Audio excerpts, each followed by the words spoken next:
Hello angels, welcome back to my channel इजान angel fan fiction explained in Hindi. चलिए तो in the world का next part start करते हैं। प्रीवियस पार्ट में हमने देखा था कि जाओजान एक माउंटेन ट्रिप के दौरान एक स्ट्रेंजर से मिला, जिसके फर्स्ट एड करते हुए या बताओ जिसकी जान बचाते हुए उनके बीच में ऐसा एक सिचुएशन बन गया कि उन्होंने एक दूसरे के साथ सेक्स कर लिया। और अभी जो है ये उस रात के बाद वाले डे का सीन है। जब दूसरे दिन जाओजान उठता है तो देख रहा होता है कि थोड़ा सा उसके बॉडी में ना हल्का हल्का पेन कर रहा है, क्योंकि वो हार्ड सरफेस में बस पत्थर के ऊपर ही लेटे हुए थे, तो बॉडी में ना थोड़ा सा दर्द हो रहा है। ऊपर से वो देखता है कि बिल्कुल वो नेकेड सोया हुआ है, क्योंकि बस उसने कुछ ही नहीं पहना है। रात को जो किया था उसके बाद उनका इतना थक गए थे और इतना वार्मथ फील हो रहा था कि उनको अपने गीले कपड़े ना पहनने का मन नहीं किया, तो उन्होंने कपड़े को अपना वहीं पे सुखा के वैसे ही एक दूसरे को पकड़ के उस कोट को जितना हो सके कवर करके सो गए थे। तो जाउदन देखता है कि वो अभी भी नेकेड है, पर हाँ एटलीस्ट कवर उसने पहना हुआ है। और फिर वो उसको रात का इंसिडेंट याद आता है, तो वो देखता है होता है ना, झट से उसकी नींद बिल्कुल खुल जाती है और देखता है कि उसके आसपास कोई लेटा है क्या, पर उसके आसपास कोई नहीं होता है। अब जाउदन ना बिल्कुल अलर्ट हो जाता है, अलर्ट होकर उठ के तुरंत बैठ जाता है। फिर अपने कपड़े पहनना शुरू करता है, जो पास में ही बहुत अच्छे से फोल्ड करके रखे हुए थे, सूख गए थे। और वो उन कपड़ों को तुरंत ही पहन लेता है और पहन के अपना कोट लेता है और कोट लेके ना केव से बाहर आ जाता है। और बाहर आके ना उस पर्सन को सर्च करने लगता है। वो सोच रहा होता है ना जावजान कि पर्सन आसपास ही होता ना, केव के बाहर ही कहीं पे धूप में बैठा होगा या कहीं होगा आसपास, तो बोल के उसको सर्च करने लगता है, आवाज़ देने लगता है कि हेलो हेलो बोल के। पर 30 मिनट तक वो सर्च करता है, उसको आसपास कोई नहीं दिखता है। और फिर जावजान सोचता है कि क्या हो गया, क्या वो पर्सन चला गया। ये सोच के ना जावजान को दुख होने लगता है कि क्या वो पर्सन इतना रिग्रेट कर रहा था कि कल तो बहुत खुश लगा था, कल उसने फर्स्ट राउंड के बाद उसने भी बहुत होता ना एंथुजिज्म दिखाया और उसने भी एक्टिवली पार्टिसिपेट किया। तो क्या वो जो पर्सन है वो जावजान के साथ एक्वेंटेड या जान पहचान नहीं करना चाहता है, बोल के ना जावजान दुखी हो रहा होता है और सोच रहा होता है कि मैं बिलीव नहीं कर पा रहा हूँ कि वो मुझे ऐसे ही छोड़ के चला गया,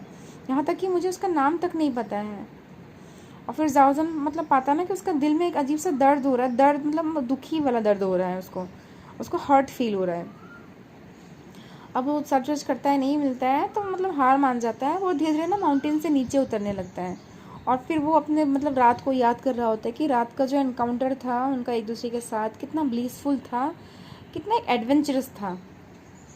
ये जावजान जो लाइफ में किया है ना, जावजान ने इससे एडवेंचरस चीज़ जो है ना लाइफ में कभी नहीं की है। ऊपर से जब उतर रहा होता है तो उसको उस पर्सन का सेक्सी वॉइस और उसका जितना जावजान थर्स्ट कर रहा था, उस थर्स्ट का वो जो मोन कर रहा था, वो सब चीज़ें ना उसको याद आने लगती है। और वो कितना, वो भी पर्सन ना इक्वली उसको किस कर रहा, पैशनेट कर रहा था, कितना डिमांडिंग था वो पर्सन। जावजान ना उस चीज़ को याद करने लगता है और फिर उसका ब्रेन एक चीज़ को सोचता है जो लगभग उसने इग्नोर कर लिया था,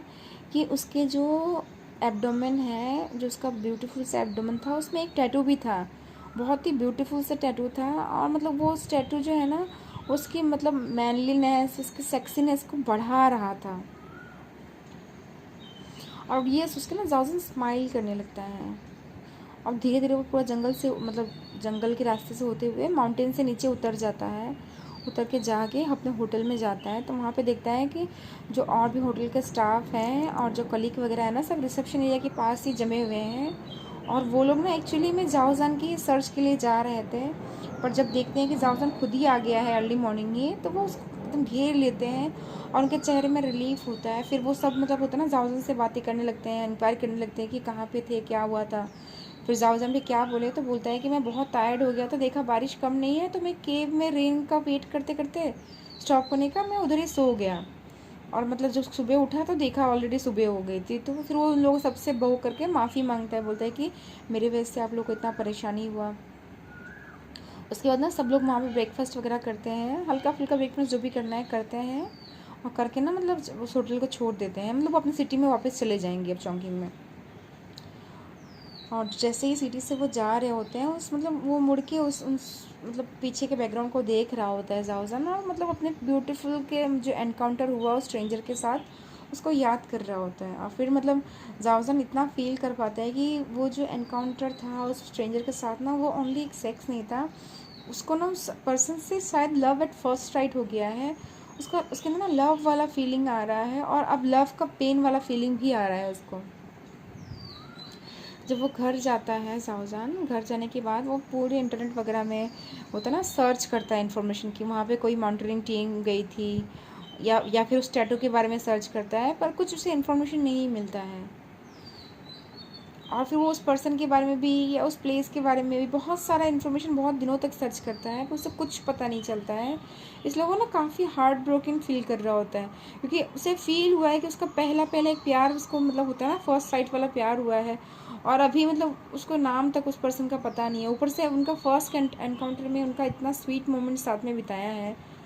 तो वो सब फील करके ना जाउदन बहुत ज़्यादा ही हार्ट ब्रोकिंग फील कर रहा होता है। और मतलब वो सोच रहा होता है कि उस पर्सन का नाम तक उसे पता नहीं है, उसको बस एक टैटू छोड़ के उसको कुछ याद नहीं है उस पर्सन के बारे में। और फिर कुछ दिनों बाद ना जाउदन पाता है कि उसने भी सेम वैसा ही टैटू जो उसके मेमोरी में था, उसके मेमोरी में बिल्कुल क्लियर था, क्योंकि उसने उस जगह को इतना अच्छे से एडमायर किया था कि उसे अच्छे से पता है टैटू कैसा दिखता है।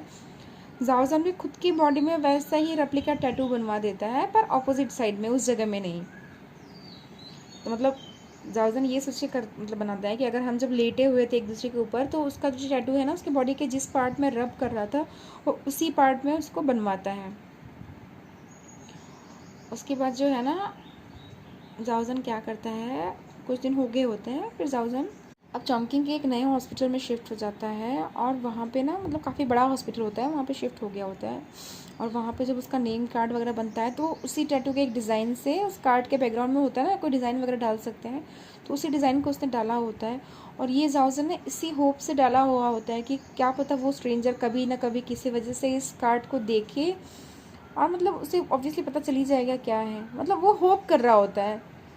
ये है प्रोबेबिलिटी है कि थाउजेंड्स ऑफ प्रोबेबिलिटी में एक प्रोबेबिलिटी हो सकता है कि शायद देख ले, पर उसका होप बोलते ना, आखिरी होप यही है। तो कोई उसका जो है उस आखिरी होप को भी वो खोना नहीं चाहता है, बल्कि वो ऐसे ही करता है। जाउजान का मतलब एक पैशन बोलो, वो डिज़ाइनिंग में ना, वेब डिज़ाइनिंग में काफ़ी अच्छा प्रो है। वो टीनेजर में उसने काफ़ी सारा जो होता है ना साइड प्रोजेक्ट्स में भी काम किया है वेब डिज़ाइनिंग पे, इसीलिए ना उसी सेम टैटू पे डिज़ाइन पे बेस्ड उसने काफ़ी सारा जो होता है ना चीज़ें बनवा ली होती, जैसे कि पेन स्टैंड, कॉफ़ी मग, की चेन, ऐसे काफ़ी सारी चीज़ें बना रही होती। यहाँ तक कि ना उसके फ़ोन का बैकग्राउंड भी वही सेम जो डिज़ाइन है वो बना दिया होता है उसने, क्योंकि ये सब चीज़ें ना उसको अपने फर्स्ट लव का, अपने लव इज़ फर्स्ट साइट का याद दिला रही होती है। अब जो है ना 6 महीने हो गए हैं उस फेटफुल एनकाउंटर को, मतलब उस फेटफुल मिलन को,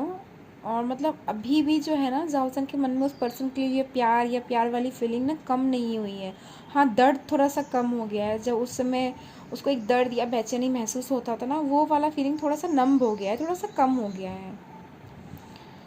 एक दिन क्या होता है, जाओजन को बीजिंग के सिटी हॉस्पिटल से कॉल आता है। उसके एक फ्रेंड ने कॉल किया होता है, उसके एक डॉक्टर फ्रेंड ने कॉल किया होता है, और उसको ना बीजिंग में बुलाता है कि तुम जल्दी हो सके, जितना जल्दी हो सके बीजिंग में आ जाओ। एक सीवियर एक्सीडेंट का केस है जिसमें तुम्हारा हेल्प चाहिए मुझे। और जाओजान का प्रोफेशन है, प्लस उसका होता है ना, वो सर्जरी में उस विभाग में इतना मतलब अच्छा उसका नाम है कि वो भी मतलब समझ जाता है बात को। इमिडिएटली वो फ़्लाइट बुक करता है, नेक्स्ट फ़्लाइट बीजिंग के लिए। और मतलब होता है ना हॉस्पिटल का इन्फॉर्मेशन वगैरह लेके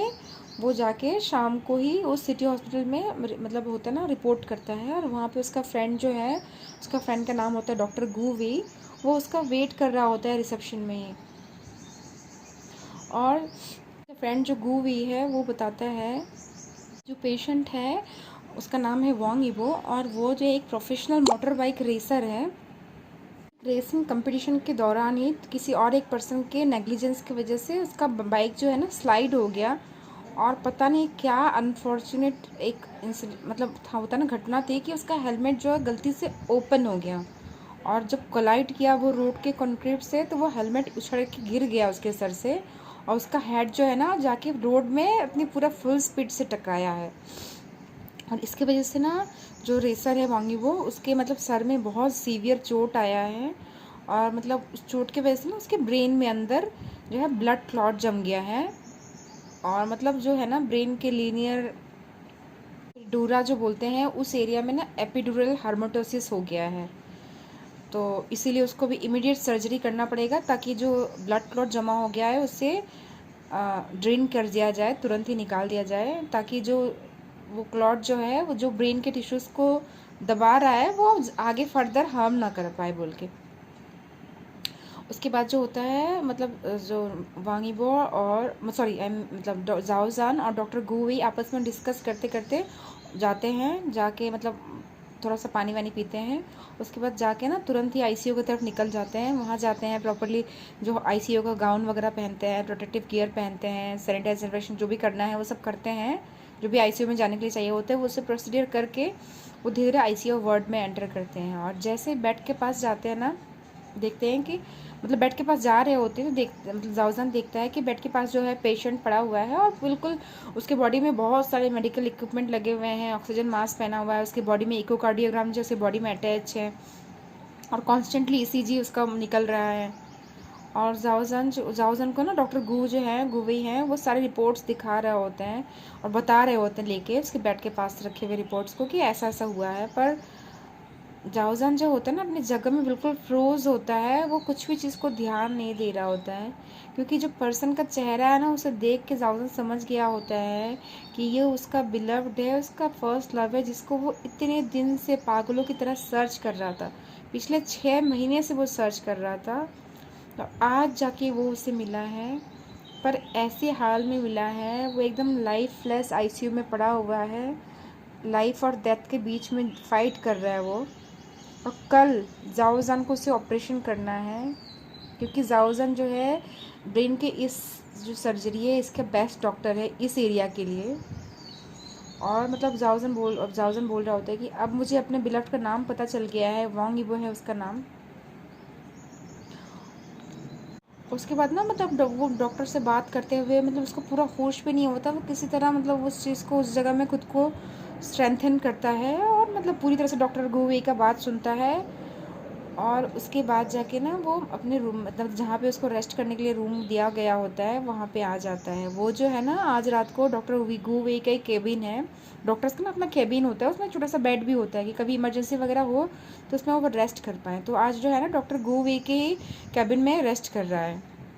आज रात को उसको बहुत सारे टेस्ट खुद भी करने पड़ेंगे, मतलब टेस्ट वगैरह मॉनिटर करना पड़ेगा, तो वो होटल में जाके रेस्ट करने का उनके पास टाइम नहीं है। और कल अर्ली मॉर्निंग ही है जो है ना मतलब सर्जरी स्टार्ट हो जाएगी। तो जाओजान उसके बेड में ऐसे ही मतलब बैठ के सोच रहा होता है, तभी जो है ना अचानक से डोर पे नॉक होता है और जाओजान जो है ना अपनी मतलब होश में आता है, ख्यालों से वापस आता है और देखता है कि जो नॉक कर रहा है उसको कम इन बोलता है। तो देखता है कि सामने डॉक्टर गु है। तो जाओजान बोलता है कि वही वही तुम अपने ही कैबिन में नॉक क्यों कर रहे हो, इतना फॉर्मल मत बनो। तो जो डॉक्टर गु वेई हैं जिसको जाओजान वही वही बुला रहा होता है, बोलता है कि जान जान एक्चुअली मैं फॉर्मल नहीं बन रहा हूँ, छोड़ो ये सब फॉर्मल बातें छोड़ो, तुम मुझे बताओ कि क्या हुआ है। ऐसा तो नहीं है मतलब कि कुछ नहीं हुआ है, क्योंकि मैं तुम्हारा फ्रेंड हूँ, मैं तुमको देख के बिल्कुल क्लियरली समझ पाऊँगा कि तुम अपने राइट माइंड में नहीं हो। क्या तुम उस पेशेंट को जानते हो, क्योंकि तुम उस पेशेंट को देख के बिल्कुल डेज में चले गए थे, कुछ ख्यालों में चले गए थे, क्या बात है बताओ मुझे। और जाओजन भी समझ जाता है कि वो अपने इस फ्रेंड से मतलब झूठ नहीं बोल सकता, क्योंकि ये जो फ्रेंड है उसका नॉर्मल फ्रेंड नहीं है, इसका क्लोजेस्ट फ्रेंड है। ये जो एमबीबीएस का वो लोग पढ़ाई कर रहे थे उस टाइम में, ये लोग डॉर्म मेट्स थे, एक ही हॉस्टल में रहते थे, एक ही रूममेट्स थे और दोनों बेस्ट फ्रेंड्स भी बोल सकते हैं एक दूसरे के। और बाद में जो पीजी करते समय जाओजन ने न्यूरो साइंस ले लिया सर्जरी का, और जो इसका फ्रेंड है ये कार्डियोलॉजी उसने ले लिया। तो मतलब दोनों का स्ट्रीम अलग हो गया, तो इसकी वजह से मतलब थोड़ा सा उन लोगों का लास्ट में डिफरेंसेस आ गए, पर जो वो एक क्लोजनेस है जो इनिशियल जो डेज में होते हैं ना, वो किसी और के साथ दोबारा बॉन्डिंग नहीं हो पाता है। तो इसलिए डॉक्टर गु वेई जो है जाओजान का अभी भी बेस्ट फ्रेंड ही है। तो जाओजान उसकी बात सुनता है और ज़ोर से एक सांस लेता है और लेकिन उसको इशारा करते हैं कि बैठो। ना जाओजान उसको डिसाइड करता है कि उसे सब कुछ बताएगा, क्योंकि पता है ये पर्सन उसे समझ पाएगा, क्योंकि जो डॉक्टर गु वेई है ना खुद भी वो प्यार में है और मतलब खुद भी किसी से बहुत ज़्यादा मैडली प्यार में था, उनका भी एक अलग लव स्टोरी है। तो मतलब वो बोल रहा होता है कि अब जो है उनकी लाइफ में भी काफ़ी अप्स एंड डाउन्स आए हैं, पर अब जो है डॉक्टर गु वेई अपने बिलव्ड हस्बैंड चैन यू के साथ मतलब हैप्पीली मैरिड हैं और 2 साल लगभग हो गए हैं उनकी शादी को। तो मतलब उनका लाइफ का सोच के ना जाओजान बोलता है कि उसको बताएगा ताकि गुवे उसको सही सलाह भी दे पाए और समझ पाएगा उसको। तो इसीलिए ना जाओजान जो है बिल्कुल जो भी इंसिडेंट हुआ था उसको सब कुछ एकदम क्लीनली सब कुछ स्टार्ट से लेके एंड तक बताता है। और गुवे भी होता है ना, बिल्कुल शांति से सारी बातें उसका सुनता है। सुन के बोलता है, डॉक्टर गुवी बोलता है कि जान जान मैं तुम्हारी बात को समझ रहा हूँ, तुम्हारी फीलिंग्स को भी समझ रहा हूँ, पर तुम्हें ये याद रखना पड़ेगा कि तुम एक डॉक्टर हो और तुम्हें ये भी पता है कि ये जो ऑपरेशन है तुमसे बेटर कोई कर नहीं पाएगा, क्योंकि तुम इस एरिया में मतलब जो है ना बेस्ट हो। फिर मतलब गुवी बोल रहा होता है कि मुझे पता है जान जान, तुम बिना पैनिक किए उसे अच्छे से ऑपरेट करोगे, मैं तुम पे ट्रस्ट कर रहा हूँ। और मतलब तुम्हें जो तुम फील कर पा रहे हो वो फीलिंग मैं समझ पा रहा हूँ, क्योंकि एक बार यू एयर को, यानी जो उसका हस्बैंड है चैनियो, उसको वो यू एयर बोल रहा होता है। वो बोल रहा होता है कि मेरे हस्बैंड यूर को भी एक बार ना एक टेररिस्ट ऑपरेशन के दौरान उसको गोली लग गई थी और मैं कितना घबरा गया था। मैं शायद मतलब उसमें इतना पैनिक कर रहा था, मैं इतना घबरा गया था ना कि मैं शायद सोच रहा था कि अपने लव को मैं अपने हाथों से ही खो दूँगा, पर उसे पता था कि मतलब ये किसी और पे भी छोड़ नहीं सकता, बोल के उसने खुद को शांत किया और खुद से ही डॉक्टर गुरवे ने खुद से ही अपने उस हस्बैंड के ऊपर ऑपरेशन किया था। फिर उसका गुरवे बोल रहा होता है कि ऐसा नहीं मेरे हाथ नहीं काँपे हैं, कितनी बार मेरे हाथ काँपे हैं, पर मैंने अपने दिल को मजबूत किया है, अपने दिल के जो ओनर हैं जिसका मैं ऑपरेशन कर रहा हूँ उसके लिए खुद को मजबूत किया। और ट्रस्ट में जान जान मैंने बिना कोई कॉम्प्लिकेशन के वो ऑपरेशन को सक्सेसफुली किया। और मतलब इसीलिए मैं तुम पे बिलीव कर पा रहा हूँ कि तुम भी ये चीज़ कर पाओगे, क्योंकि तुम मुझसे भी स्ट्रांग पर्सन हो, है ना। और मतलब मुझे पता है कि तुम एज ए डॉक्टर कितनी ज़्यादा सिंसियर हो, कितने ज़्यादा प्रोफेशनल हो, इसलिए तुम बिल्कुल कर लोगे। और फिर वो बोलता है डॉक्टर गुरवे कि मैं अभी घर जा रहा हूँ, कि यूएर घर में ही वेट कर रहा है, कल सुबह मैं 6 बजे से पहले ही बिल्कुल रेडी होके आ जाऊँगा। जान जान तुम ज़्यादा मत सोचो, बिल्कुल प्रॉपरली रेस्ट करना, सोना, क्योंकि कल बहुत बड़ा दिन है ऑपरेशन के लिए भी, और एज ए प्रोफेशनल तो आप तुम्हारी लाइफ में चैलेंज वाला दिन है, इसलिए बिल्कुल रेस्ट करो, मत सोचो, बोल के जाओजान को डॉक्टर गुवी गुड नाइट बोलता है और रूम से चला जाता है। डॉक्टर गुवे के जाने के बाद जाओजान जो है मतलब ऑलरेडी जो गुवे नाश्ता लेके आया होता है, डिनर लेके आया होता है, उसे खाता है, खा के मतलब शावर लेता है, छोटा सा शावर लेके वहीं पे बेड में लेट जाता है। और मतलब लेटने के बाद ना वो खुद को काफ़ी रिलैक्स फील कर रहा होता है, एटलीस्ट गुवे से अपनी बातें शेयर करके ना जाओजान काफ़ी रिलैक्स फील कर रहा होता है। उसके बाद ना जाओजान काफ़ी प्रार्थना करता है, प्रार्थना वगैरह करते हैं अपने लिए, उसके लिए प्रार्थना करके वो सो जाता है। जो सुबह उठता है वो सुबह 5 बजे उठ जाता है, उठ के तुरंत शावर वगैरह लेता है, अपना मॉर्निंग रूटीन कंप्लीट करता है। तब तक ना डॉक्टर गुवे भी आ गए होते हैं, ब्रेकफास्ट भी लेके आए होते हैं, दोनों साथ में ब्रेकफास्ट करते हैं, फिर आईसीयू वार्ड में चले जाते हैं। और जाने के बाद जाओजान और डॉक्टर वगैरह मिलके जितने भी टेस्ट रिपोर्ट वगैरह होते हैं सब माइनर से माइनर डिटेल को दोबारा चेक करते हैं। फिर डॉक्टर नर्सेस जो एनेस्थेसियोलॉजिस्ट होते हैं उनसे मतलब क्लियरली सारी बातचीत होती है, जो भी उनका प्लानिंग वगैरह होता है। ऊपर से ना जब प्लानिंग वगैरह हो जाता है तो डॉक्टर मतलब जाओजान पाता है कि जो डॉक्टर गुवे का टीम है, प्रोफेशनल टीम, वो काफ़ी मतलब प्रोफेशनल है और बिना कोई प्रॉब्लम के जैसा उन्होंने प्लान किया होता है, डिस्कस किया होता है, बिल्कुल वैसे ही सब कुछ स्टार्ट हो जाता है। और जो हम लोग हैं ना मतलब ऑपरेशन थिएटर की तरफ जाते हैं, वहाँ पे जाके अपना ऑपरेशन थिएटर वाले कपड़े पहनते हैं, मास्क ग्लोव्स वगैरह पहनते हैं, सैनिटाइज वगैरह करते हैं। तब तक ऑलरेडी ना वांग ईबो को भी क्लीन वगैरह करके ऑपरेशन थिएटर में प्लेस कर दिया गया होता है, मतलब बिल्कुल प्रॉपरली प्रिपेयर होता है वो भी सर्जरी के लिए। और जावजान का दिल ना उसको अपने बिलेट को देख के इतना दर्द कर रहा होता है, स्पेशली उसके हेड को देख के, क्योंकि हेड को बिल्कुल ऑपरेशन के लिए ना शेविंग किया गया था, बिल्कुल क्लीन शेव किया गया था। और उसके बॉडी में ऐसा कोई जगह नहीं था जहाँ पे कोई वायर या केबल नहीं लगा हो, मशीन्स नहीं लगा हो। फिर जावजान जो होता है ना अपनी आंखें बंद करता है और प्रार्थना करता है, और उसके मतलब मन में एक डिटर्मिनेशन होता है कि हाँ मुझे आज ये सक्सेसफुली ये सर्जरी को करना है, अपने प्रोफेशन के लिए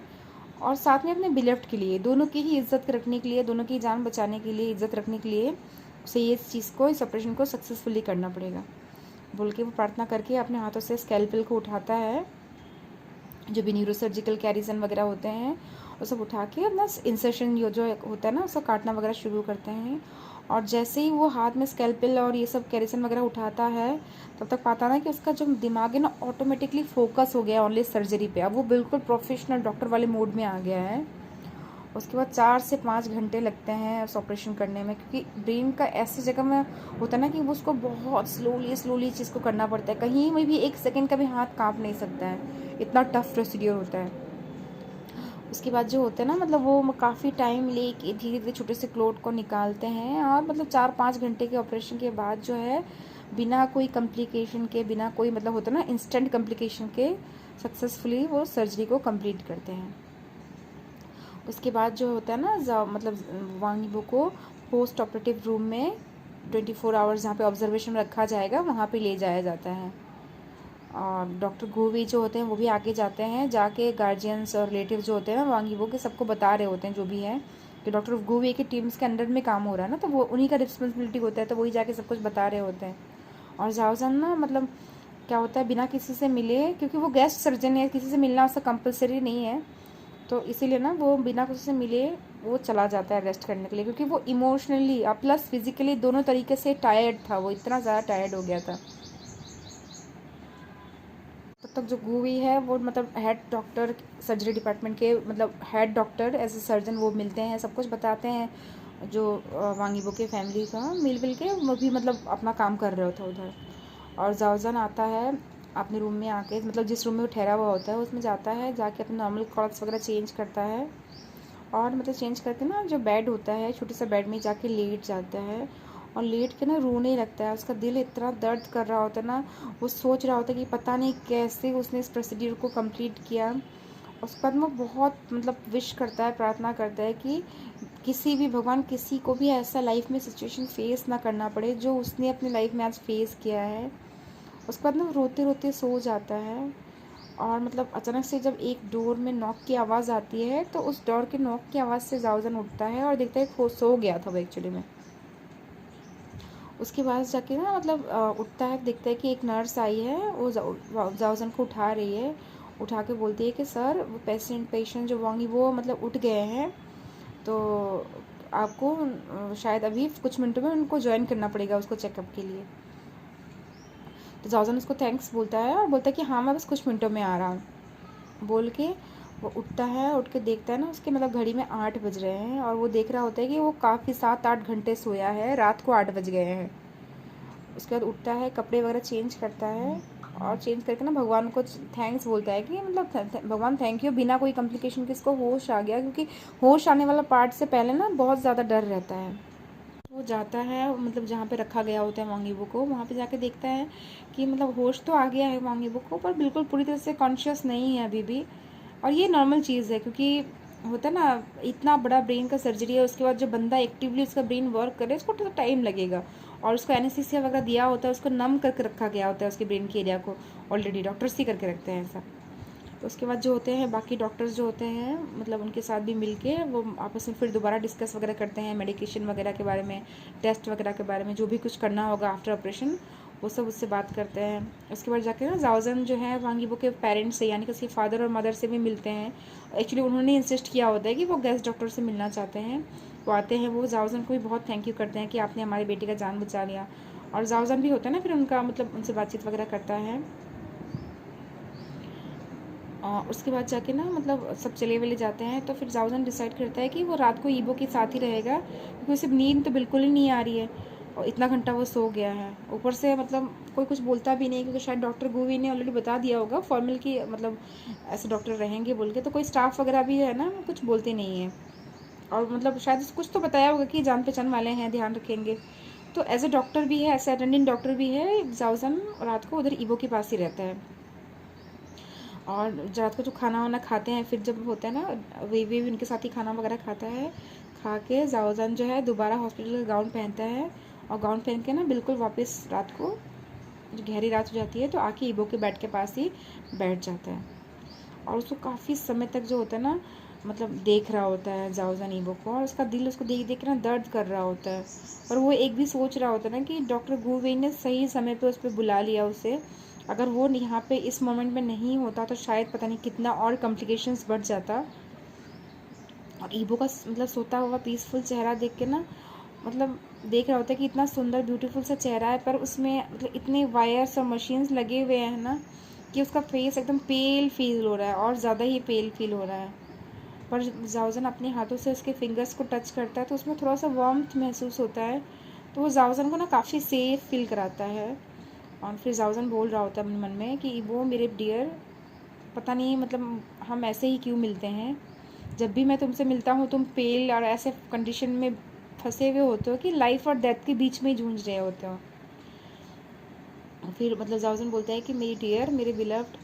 तुम्हें पता नहीं है मैंने तुम्हें कितना ढूंढा, पिछले 6 महीने से मैं तुम्हें कितना ढूंढ रहा हूँ। और ये सब बातें ना जाओजन अभी लाउडली ऐसे मतलब लाउडली मतलब क्या वॉइस में मुंह से बोल रहा होता है, ये सब बातें सोच नहीं रहा होता, बोल रहा होता है धीरे धीरे फुसफुसा के, उसको हाथ पकड़ के उसके हाथों को सहलाते सहलाते बोल रहा होता है। और फिर बोल रहा होता है कि मैं पिछले 6 महीने में से तुमको कितना ढूंढा, मतलब तुमको ढूंढ ढूंढ के मैं क्रेज़ी हो रहा था। मेरे बिलव, तुम मुझसे बिना कुछ बोले चले क्यों गए, मुझे यहाँ तक तुम्हारा नाम तक पता नहीं था।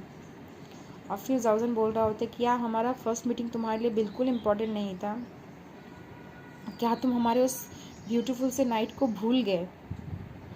और क्या तुम मुझे देख के आज गुस्सा करोगे, क्योंकि मुझे लग रहा है कि तुम मुझसे मिलना नहीं चाहते थे, मुझसे कोई रिलेशन नहीं रखना चाहते थे, इसलिए तो तुम मुझे सोता हुआ छोड़ के ऐसे चले गए। फिर जाउजन बोल रहा होता है कि माय डियर कोई बात नहीं, तुम चले भी गए, तुम मुझसे दोबारा प्यार नहीं भी करो फिर भी मुझे कोई फ़र्क नहीं पड़ता, तुम बस अच्छे से रहो, जल्दी से ठीक हो जाओ, मेरे लिए वही काफ़ी है। क्योंकि तुमको इस हालत में यहाँ पड़े हुए देख के ना मेरे दिल में बहुत सफोकेशन हो रहा है, बहुत ज़्यादा पेन हो रहा है। बोल के ना जाउजन रोने लगता है, उसकी आँख से पानी गिरने लगता है। और मतलब वो काफ़ी समय तक नॉन स्टॉप जो होता है ना, मतलब उसको देख रहा होता है, ईबो के चेहरे को देख रहा होता है, और देखते देखते ना उधर ही उसकी आँख लग जाती है। और मतलब वहीं पे ना वो मतलब बेड के साइड में ऐसा हाथ रख के, अपने हाथों के ऊपर ही अपना सर रख के सो जाता है। और सुबह जब उठता है ना तो मतलब देखता है कि सूरज लगभग उगने ही वाला है,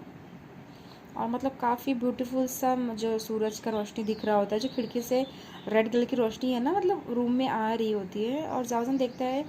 कि मतलब अभी भी वो उसने ईबो का हाथ हल्के से पकड़ा हुआ है, पूरा दबाया हुआ नहीं है, बस हल्के से टच किया हुआ है, और चेयर में ही बैठा हुआ है। तो जाउजन उठता है, उठ के मतलब होता है ना उसके हाथों को थोड़ा सा और सहलाता है, और उसका सहला के ना रूम से निकल जाता है। जो अटेंडिंग नर्स होती हैं जो रात को मतलब ईबो की ड्यूटी के लिए थी, वो एक मिडिल एज लेडी होती है ना, तो वो जाओजान को देखती हैं निकलते हुए, तो उसको देख के स्माइल करती हैं, वो एक रीअश्योरिंग स्माइल होता है, कुछ बोलती नहीं है पर। और फिर मतलब जाओजान समझ जाता है कि रात को जब वो नाइट ड्यूटी में उसको चेक करने के लिए आई होंगी ईबो को, तो उन्होंने हाथ पकड़े हुए देखा हुआ होगा, तो इसीलिए वो कुछ तो समझ गई होंगी। पर वो मिडिल एज लेडी हैं, इतना मतलब होता है ना मिडिल सब नहीं है, और ऊपर से होता ना एक एज के साथ लोगों में एक मैच्योरिटी आ जाता है, तो वो मतलब जावजान को देख के ना एक रीअश्योर वाला स्माइल दे रही है कि कुछ नहीं होगा वाला। उसके बाद जावजान जो होता है दोबारा मतलब गूवे के केबिन में जाता है, वहाँ पे जाके फिर जाके फ्रेश वगैरह होता है, और गूवे आते हैं, आके मतलब ईबो से मिलते हैं, नाश्ता वगैरह करते हैं, और जब तक दोबारा राउंड चेकअप के लिए वो जाते हैं ईबो के केबिन में, तब तक वो उठ गया होता है, और उसको जो है ना पोस्ट ऑपरेटिव रूम से अभी प्राइवेट वार्ड में भी शिफ्ट कर दिया होता है, और ये जाउजन को पता होता है। इसलिए जाउजन मतलब थोड़ा नर्वस फील कर रहा होता है कि अभी उससे मिलेगा, पता नहीं वो जो है ना जाउजन को देख के क्या रिएक्ट करेगा, क्या मतलब जाउजन को, क्या ईबो को जाउजन याद होगा, और कितना एम्बेरसिंग उसको फील हो रहा होता है। फिर सोच रहा होता है कि मेरे को कितने सारे क्वेश्चन है, क्या मैं उससे पूछूँ नहीं पूछूँ, पर जो भी है उसे मिलना तो पड़ेगा, ये उसका डॉक्टर का एक रेस्पॉन्सिबिलिटी है। बोल के ना वो डॉक्टर गुवी के साथ जो एनेस्थोलॉजिस्ट होते हैं उन दोनों के साथ जो है केबिन में जाता है, केबिन में जाता है, और जाके देखता है कि वो बेड में अभी लेटा हुआ है, ऐसे ही उसका फेस जो है ना बिल्कुल अभी भी पेल है, बिल्कुल पहले जैसे ही है, पर पहले से काफ़ी अलर्ट फील कर रहा है।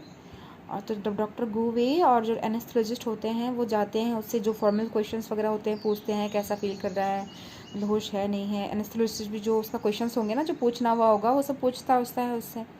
उसके बाद वो लोग जो है ना जाउजन को आगे बढ़ा के उसको मतलब इंट्रोड्यूस करते हैं, और फिर इंट्रोड्यूस करके उसको मतलब उसका रिपोर्ट्स वगैरह उसे देते हैं, उसका ऑब्जर्वेशन का डाटा जाउजन के हाथ में देते हैं। तो जाउजन जो उसके रिपोर्ट्स हाथ में लेते हैं, हाथ में लेके बोलता है कि hello doctor, hello mister Wang Yibo. तो वो पर्सन भी होता है ना वही बोलता, मतलब वांग ईबो है वो भी बोलता है कि हेलो डॉक्टर जाउजन, thank you for operating me. आपने मेरी जान बचाई, आपका इसके लिए बहुत सारा थैंक यू। और मतलब जब जाओजान वांगीबो का ऐसा बात सुनता है ना, नहीं इस पार्ट को हम यहीं पे कंप्लीट कर देते हैं यार, क्योंकि और काफ़ी लंबा पार्ट ही बच गया है जिसको मैं नेक्स्ट पार्ट में ही कंप्लीट करूँगी, तो इक्वल अच्छे पार्ट्स बनेंगे।